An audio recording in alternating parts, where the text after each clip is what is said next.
Welcome to the Living Unconventionally podcast. I am your host, Chris Piak. Every week, I feature a new unconventionalist who has ditched her desk in order to chase her passions around the world. Every Monday, we talk about their epic travel adventures. We also talk about how they make their travels happen from a financial standpoint. Every once in a while, I will coach an aspiring unconventionalist. Together, we will figure out her biggest dreams, why these dreams are so important to her, and what will be the first steps towards her goals. If you aspire to be an expatriate or a digital nomad who travels around the world and can make a living anywhere, join our community of like-minded, travel-loving, adventure-seeking people. Join the Living Unconventionally community at livingunconventionally.com/Facebook.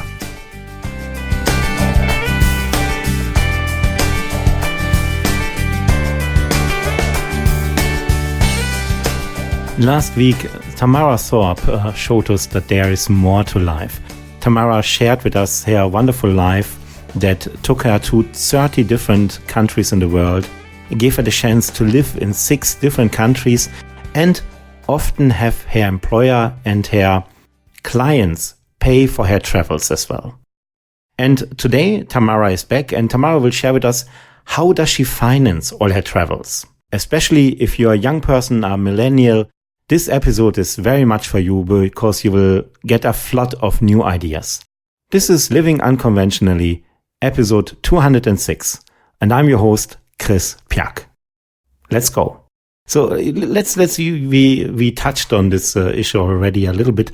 Maybe tell me a little bit about how are you able to finance all this travel? I mean, you mentioned New Mexico and Albuquerque, and now everyone in the world knows about Albuquerque because of Breaking Bad. But that's not how you finance your travel, I guess. No, that is not the best way to fund a business. I think we all learned that from Breaking Bad. So, I was just back in the U.S.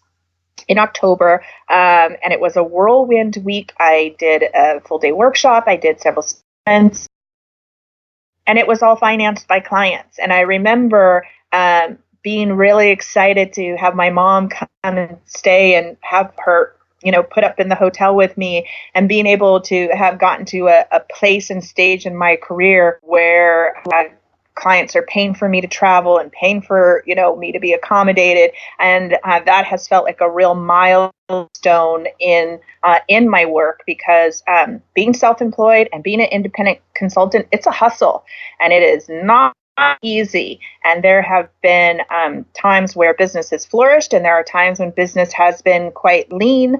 And so being adaptable and flexible and agile are really, really essential, because a lot of work has to go into, building a business and building a brand and establishing your credibility and putting yourself in demand that clients will pay for what you're worth. And because a lot of early travel came out of my pocket. It was an investment, right? To invest in traveling to an international conference, to get my name out there, to broaden my brand and business and share my expertise. So there were a lot of trips that were self-funded for a long time. And so there was a learning curve around, what kind of things should be self-funded, what kind of things should people be paying me for, and how you time. Yeah. And you have done this very successful. When I look at your list of references, they are quite impressive. But before we get to that, the question is, of course, what is it that you actually do for a living? So I help millennial leaders and entrepreneurs become more effective leaders in their organizations and business, known as the Millennials Mentor. And my work is really driven by my desire to help next generation and young professionals excel in their work and their passions, their businesses. And so I coach one-to-one leaders within organizations. I do a lot of transition coaching for young professionals who are in careers that want to move to entrepreneurship but are feeling stuck and uncertain. I help them and do one-to-one with them, as well as people who are feeling stuck and want to transition from one career to another. If I may interrupt there, Tamara, I can imagine that this must be one of the most rewarding parts of your job. Because when I think about how many people I know, and I'm in business for over 30 years, how many people I know who are now like in our age, 45, 50, going on 60, and they're stuck all their life in a job where they are very good, but that they actually hate. And then to find so young people who realize, okay, this is not what I want to do with my life. And to be able to change their career and their lives for decades to come, that must be unbelievably rewarding. It's exciting and rewarding. It's exciting because to be part of people's journey, because I get to watch people transform.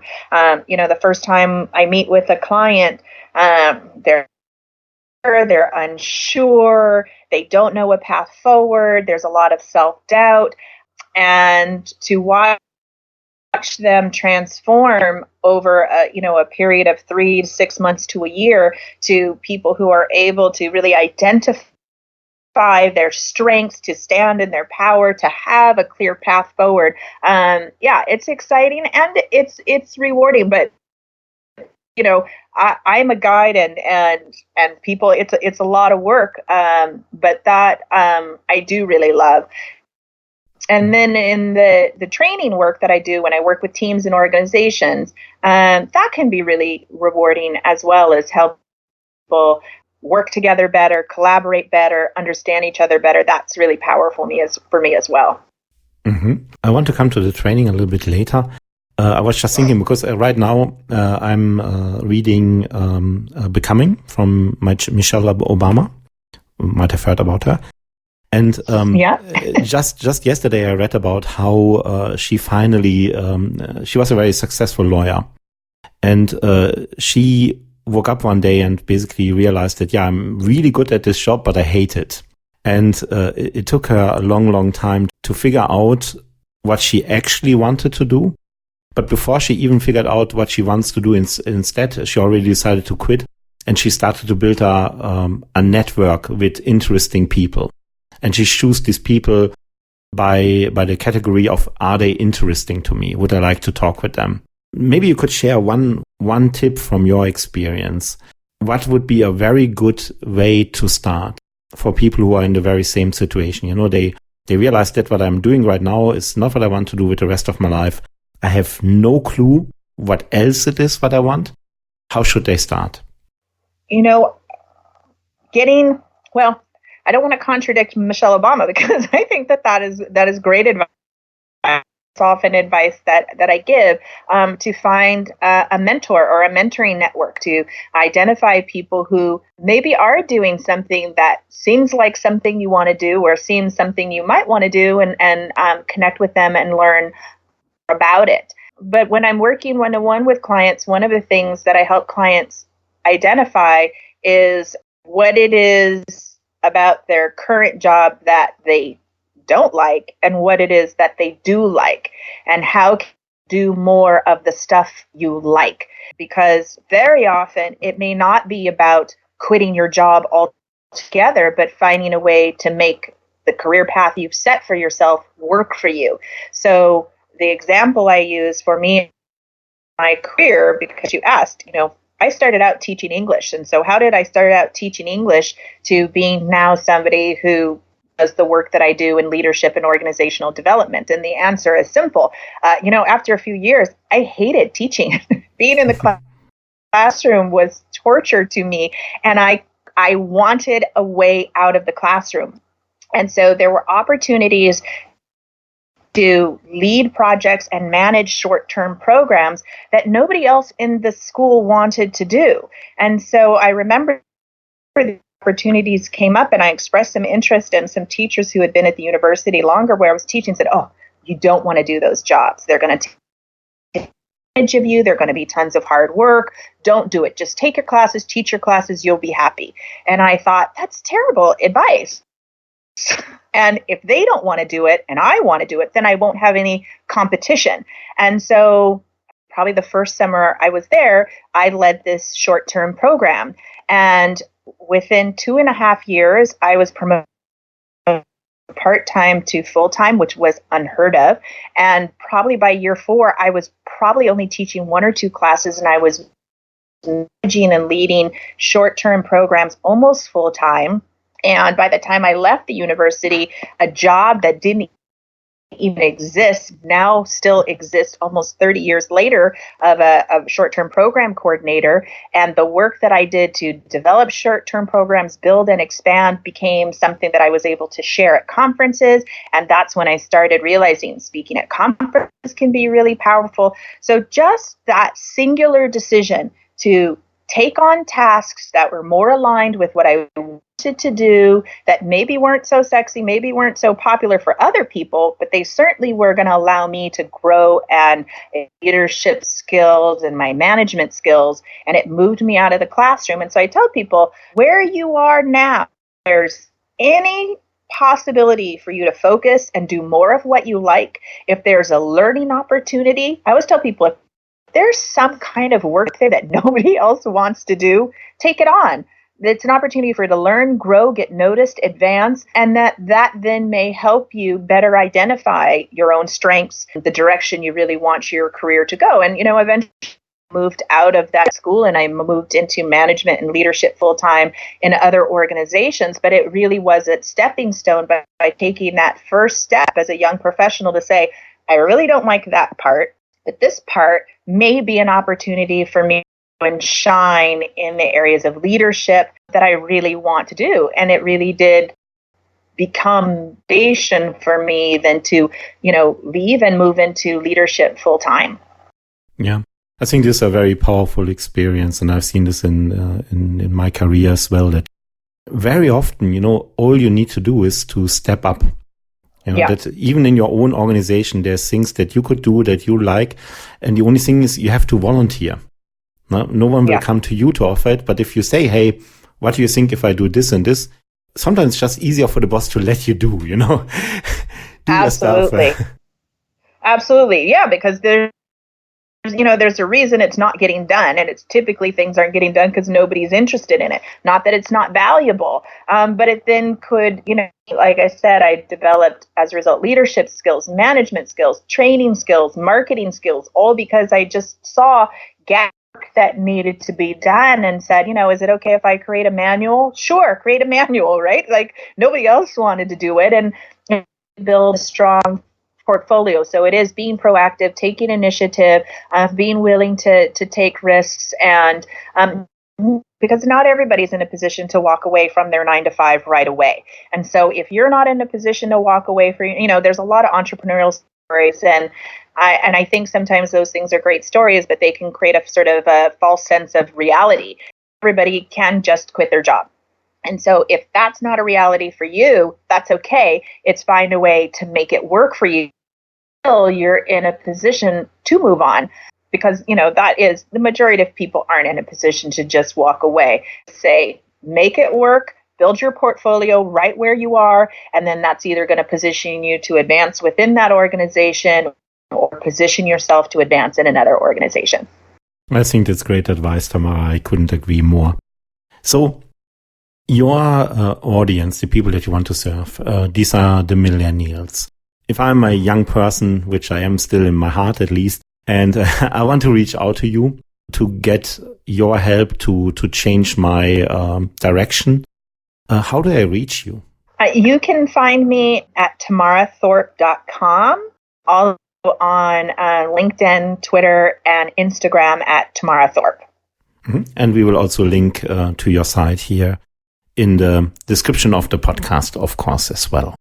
So you don't only talk about these things, you have long personal experience in this field yourself, because you created your first leadership program at the age of 14, you wrote on your website. I did. That was probably the first time I saw an opportunity. My best and first mentor was my mother.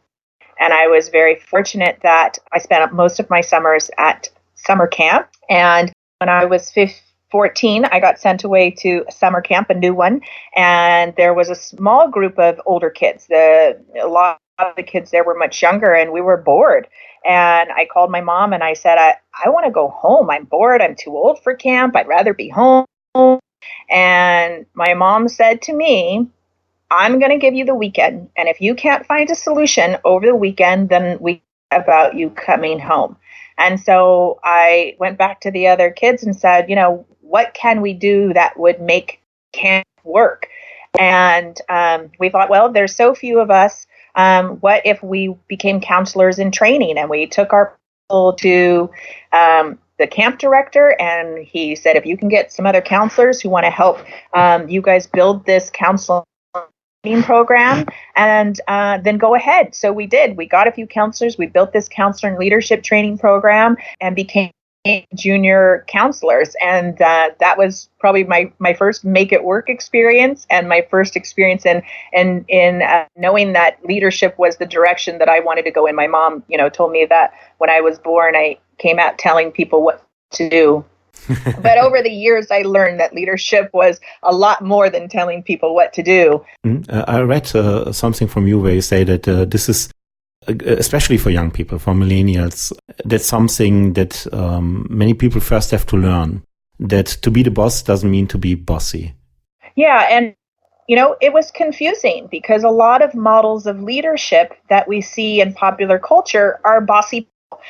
And so, if you watch television or read the news and we look at leaders who are popular, those leaders are sort of known for being bossy and cutthroat and very authoritative. And so these sort of pop culture models of leadership that I'll see really have a tendency to inform our leadership. And the funniest thing is that within organizations, as employees, as workers, as team members, we hate authoritative leaders. And then the second we get a promotion into leadership, we all become authoritative leaders. And it's this catch-22 because we don't know another way. And that's this sort of thing about leaders. People say to me, is there such a thing as natural born leaders? And the answer is no. I think there are people with a desire to lead, but being good at it, being great at it, being somebody who is trusted and respected by their team on a day-to-day basis, that takes work, that takes training, it takes practice, and it's not something you're born with, because it's hard work. It's sit in your office and be bossy. It is much harder to step out of your office and be a leader who's listening, be a leader who's problem solving, who's innovating, who's coaching and mentoring their team. That takes a lot of work. And so I always tell people, really the first step to ensuring your leader is to really try to identify, what's the kind of leader you really want to be. And don't lead the way you led, but lead the way that's really driven by your own values and your own vision. And if you can really tap into what it is you believe about leadership and your own strengths you bring to the leadership and start to lead from that place, that small step alone is going to position to be a more effective leader. Mm-hmm. What are typical struggles that millennials have in this leadership role that you can help with? Probably one of the more common roles is common challenges that millennials share with me is establishing their credibility. So how do I, as a young professional, as a leader or manager for the first time, get people who are my age or older to trust me, respect me, and follow me? That is probably the most common. And the solution to that is, on one front, it's easy, but it takes time. So I'll say one, leading from a place of honesty, integrity, and transparency. So leading from your own real core values. If you're really not a bossy person in real life, don't show up at the office and be a bossy person and think to yourself, well, I just have to be that way, otherwise people do what I tell them to do. It may work in the short term, but in the long term, it is not going to be effective. So if you want to be a more compassionate leader, if you want to be a more hands-on, hands-off, a more collaborative leader, whatever it is you want to do, you've got to find a way to live that out in your day-to-day leadership, because people are going to trust you when you are your authentic self. So as I said, really leading from your own core values is key. And I think transparency and honesty are really key. But it takes time. Establishing your credibility as a leader takes time. And if you are willing to put in the work and put in the time and lead that place of core values, integrity, honesty, and transparency, you are setting yourself up for success. The moment people have a reason to not trust you is the reason establishing your credibility is going to be challenging. Yeah. You're completely right when you say that in one way it's very simple, but in the second way it's very complicated, because it's like with the difference of knowledge and wisdom. Yeah. Now, knowledge you can read up, but wisdom is something that comes through personal experience. So say I'm a young person. I'm in my first leadership role. I struggle with all these things. I want to be a good leader. How would the work together with you, how would the process be? You said 3 months, 6 months, 12 months. How would a coaching session look like? How many sessions would there be? And what would I have to invest from my side emotionally, financially to get the results that I hope of? Or what would a typical person have to invest? So there's 3 different ways with me. One is one-to-one coaching. The one-to-one coaching is the largest investment in regards to time and money. Coaching for me with clients is 6 sessions. So it starts with a free discovery session. So everybody is welcome to send me a message and set up a free discovery session. It's a 30-minute talk to figure out if coaching is going to work for you. And then we can do 6 to 12 sessions over 3 to 6. And the length of that is dependent upon your goals. 2 other ways to work with me are through my live workshops and then an online training that I offer. And the live workshop is a multi-day that I host in Albuquerque, New Mexico on an annual basis. And I do that, also provide that workshop as a B shop to different organizations. And then also online, I have an online course that is the smallest investment in terms of time and money, and that is a 100% DIY online course that introduces you to my 5-step real leadership that walks you through identifying your own approach to leadership, being able to work with your team to build a vision, looking at the tools you need to inspire people to follow you, and how as a leader you can coach and mentor your team so your team is agile and adaptive.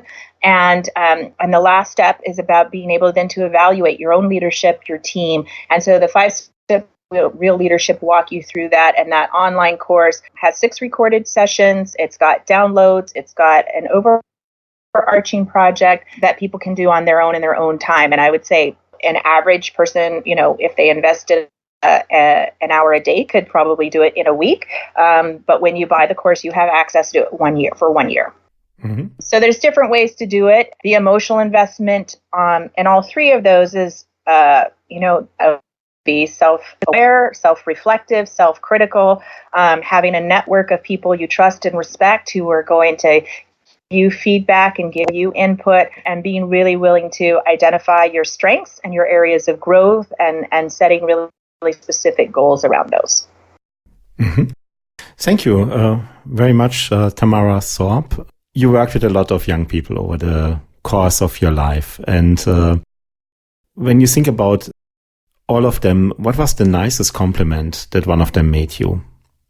Oh, I think the nicest compliment that people have shared with me is that I helped make a difference in their lives. And when people share with me that I made them see something in a new way, or think about themselves differently, or feel better about themselves, to me, that's why I do what I do. And so it's the best compliment. Yeah. Thank you, Tamara. Thank you. This episode was wonderful, especially for me, because I love to understand better how we can help each other to fulfill our dreams in life. If you loved this episode as well and you would like to reach out to Tamara, you can find her at tamarathorpe.com. I also link to her website here in the description of the podcast. And I have one great wish for you. I want you to leave this podcast every week more happy, more empowered, more energized than when before you listen to the podcast. And so that I can do this much better, I need your feedback. Please leave your comment in the comment section. Tell me first, what did you like the most about this podcast and why? And if you want, also tell me one thing that I should improve. That really means the world to me if you take 30 seconds out of your time to leave a short comment here in the comment section, wherever you're listening to Living Unconventionally, be it on iTunes, on Android, or on the web. Just take a moment to let me know how you feel about the show, and I promise I read every single comment. I am Chris Piak, and we hear each other again next week in a new episode of the Living Unconventionally podcast.